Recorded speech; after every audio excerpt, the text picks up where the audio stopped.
¿En qué consiste la cromatografía? La cromatografía es una técnica utilizada en la separación de mezclas y además es basada en la velocidad del desplazamiento diferencial de los solutos, los cuales son arrastrados por una fase móvil, ya sea líquida o gaseosa, mediante un lecho cromatográfico que contiene la fase estacionaria. Tipos de cromatografía.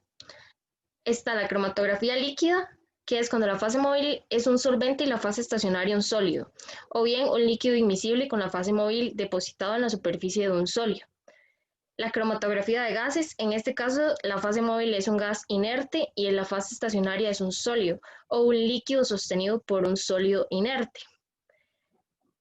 Está la cromatografía de absorción, es una técnica que está particularmente bien adaptada para la separación de compuestos de polaridad baja y media. Cromatografía de reparto es utilizable para la separación de las mezclas de compuestos de polaridad media y alta. Cromatografía por tamaño molecular consiste en la separación de las moléculas basándose en su tamaño en lugar de solubilidad o polaridad. Cromatografía de intercambio iónico es utilizable para la separación de sustancias iónicas, tanto inorgánicas como orgánicas, y trabaja por fuerzas hidrostáticas. Cromatografía de afinidad se aplica mucho en la separación de sustancias con importante actividad bioquímica, anticuerpos, cofactores, inhibidores enzimáticos y proteínas. La cromatografía de fase normal, donde la fase móvil es menos polar que la fase inmóvil. Cromatografía de fase inversa, en este caso la fase móvil es muy polar, es más polar que la fase inmóvil. En la cromatografía de columna, la fase estacionaria está situada en un tubo. En la cromatografía plana, la fase estacionaria está sobre una superficie abierta. Cromatografía por elusión, los componentes de la muestra salen de la columna por zonas. Por desplazamiento, no permite la separación completa de los componentes de la muestra, por lo que se usa para trabajo preparativo. Y por análisis frontal, en este procedimiento se aísla una muestra del componente menos retenido. La fase móvil es la que fluye a través de la fase estacionaria y en esta se arrastran los componentes de la mezcla, puede ser líquida o gaseosa. En la fase estacionaria se encuentran retenidos los componentes de la muestra y a través de esta fluye la fase móvil arrastrando a los mismos, puede ser sólida o líquida. ¿En qué consiste la cromatografía de capa fina y la de papel? La cromatografía de capa fina, en este tipo de cromatografía se utiliza para la fase estacionaria una capa delgada, compuesta por un gel de sílice, alúmina o materiales similares. Este material recubre una placa, ya sea de vidrio o de plástico. Las mezclas que serán analizadas se colocan como gotas cerca del borde. Posteriormente se introduce un borde de la placa en un solvente, el cual sube por la matriz gracias a la capilaridad y desplaza los componentes de las muestras con diferentes velocidades, porque estos tienen grados diferentes de adherencia a la matriz y a su solubilidad. Ya separadas las manchas, estas son identificadas de manera que se comparan las distancias recorridas por estas con las distancias de los materiales usados como referencia.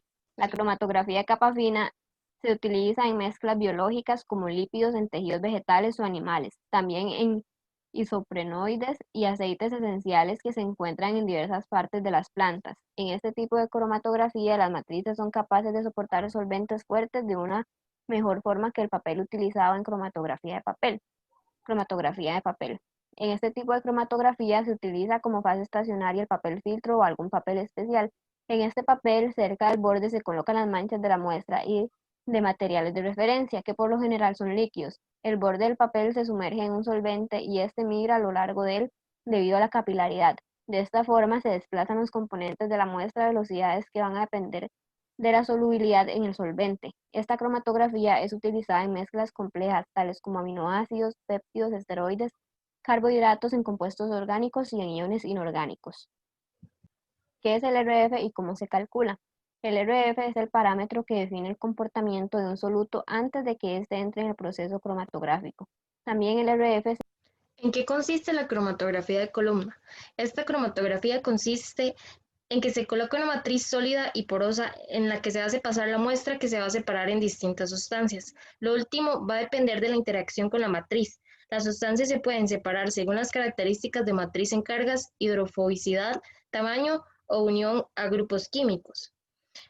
¿Para qué se utiliza? Es utilizada principalmente en la separación y purificación de compuestos orgánicos.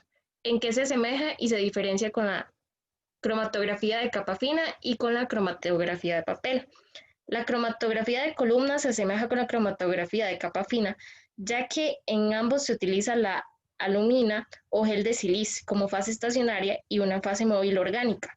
La principal diferencia entre cromatografía de columna con la cromatografía de papel es que la última se utiliza como fase estacionaria papel de celulosa y la cromatografía de columna utiliza como fase estacionaria una columna la cual es empaquetada con un material de matriz adecuado. Los pigmentos principales de la espinaca son clorofila A, clorofila B, carotenos, xantófilas. Los pigmentos, como la clorofila, son insolubles en agua, pero son solubles en etanol, acetona, éter y en disolventes polares.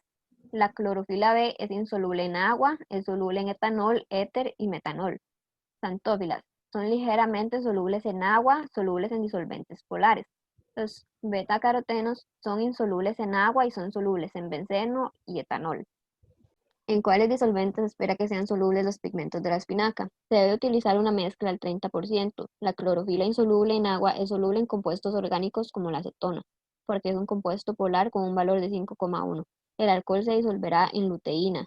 El diluyente para pintura puede disolver perfectamente los pigmentos carotenoides, pero la clorofila también se puede disolver parcialmente. Orden relativo de polaridad de los pigmentos de la espinaca. Del más al menos polar está la clorofila B, clorofila A, xantófilas y carotenos. ¿Por qué primero se usa agua caliente con las hojas de espinaca? Usamos agua caliente para realizar una primera extracción. ¿Por qué se descarta este extracto? Se descarta ya que en comparación con las otras extracciones, esta es mucho menos polar. ¿Por qué se secan las hojas con papel toalla o servilleta? Este proceso se emplea para terminar de secar el agua que queda en las hojas. Se debe secar lo mejor posible. ¿Por qué se descartan los primeros lavados con acetona? Estos lavados son descartados ya que son necesarios para eliminar el agua de las hojas, ya que queremos un extracto más concentrado. ¿Por qué el recipiente en el que se recolecta el extracto de las hojas con acetona debe estar seco? Debido a los procedimientos realizados para secar las hojas, es necesario que el recipiente esté totalmente seco, esto para evitar que las hojas vuelvan a adquirir el agua. Los pigmentos antes de la separación deben estar correctamente concentrados para obtener mejores resultados. Si este paso se omitiera, la cantidad de clorofila que obtendríamos sería muchísimo menor y los resultados serían diferentes, ya que las interacciones serían menores y la separación no se daría correctamente. La cromatografía de papel se fundamenta en la utilización de compuestos muy polares o polifuncionales. La fase móvil en este caso sería el Zener, ya que se usa como portador de la mezcla y que se hace pasar a través de la columna cromatográfica y la fase estacionaria. La fase móvil es comúnmente la menos polar y está conformada por disolventes orgánicos y acuosos. La fase estacionaria será la tira de papel filtro por la cual se debe subir la fase móvil. Un disolvente debe cumplir los siguientes requisitos: ser asequible, tener la capacidad de disolver la muestra, presentar poca reactividad, ser poco viscoso, ser lo más puro posible. El orden de polaridad relativo de los disolventes utilizados de la fase móvil sería el Zener como menos polar y el quitasmalte más polar. Las principales interacciones se dan entre la separación que ocurre a través de un mecanismo de absorción física, que se debe principalmente a la polaridad de cada pigmento y a la fuerza intermolecular establecida por el grupo hidroxilo libre y la estructura de la celulosa del papel. Los pigmentos más afines a la fase estacionaria serán los compuestos polares y los pigmentos menos polares serán afines a la fase móvil. ¿Cómo se relacionan las interacciones de los pigmentos con los RF observados? El valor del diluyente de pintura es de 0,58 y el valor de la mezcla al 30% es de 0,73. Esto tiene sentido porque la mezcla de compuestos polares y apolares ya mencionada debe haber una mayor separación del pigmento y un valor de 0,73 será el más efectivo. El orden relativo de la polaridad de los pigmentos sería, primero, la clorofila B, luego la clorofila A, luego las xantófilas y por último los carótenos.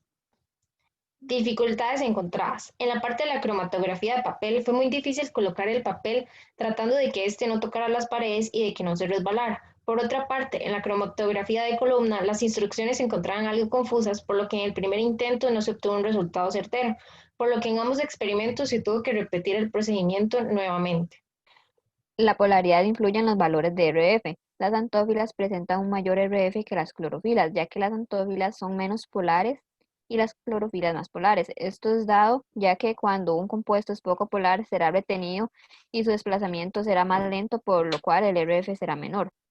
¿Cuál es el fundamento de la separación por cromatografía de columna y en qué se diferencia con la cromatografía de papel? El fundamento es la separación de los componentes de una mezcla apoyándonos en las fuerzas intermoleculares. La cromatografía de columna se diferencia de la cromatografía de papel en que en la primera se logra recolectar todos los componentes de la mezcla como secciones separadas. En la cromatografía de papel, el RF para cada compuesto es característico cuando el procedimiento se realiza bajo condiciones estandarizadas. En la cromatografía de columna, cuando es realizada bajo condiciones estandarizadas, tiene un parámetro análogo que es denominado tiempo de retención. Los requisitos que debe cumplir un absorbente son: este debe de tener una baja volatilidad, presentar estabilidad a altas temperaturas y no debe de reaccionar. ¿Cómo afecta el diámetro y el alto de la columna? Afectan la velocidad de separación de los componentes y en la cantidad del disolvente utilizado. ¿Por qué se debe mantener el nivel del disolvente por encima del nivel? ¿Qué sucede si se seca la columna y cómo afecta esto a la separación? El disolvente se debe mantener por encima del nivel para que la columna no se seque. Si ésta se secara, el pigmento no pasará por la columna y se escapará. Durante la separación cromatográfica se obtuvieron dos fracciones. Las fracciones menos polares suelen ser las que raramente quedan en el absorbente, por lo que serán las primeras en salir de la columna. Por lo tanto, el Ciner se utilizó por primera vez porque es un compuesto no polar que disuelve el caroteno y facilita su extracción. Por otro lado, las sustancias más polares permanecen más tiempo en el absorbente, por lo que se usa acetona mezclada con el diluyente para la separación.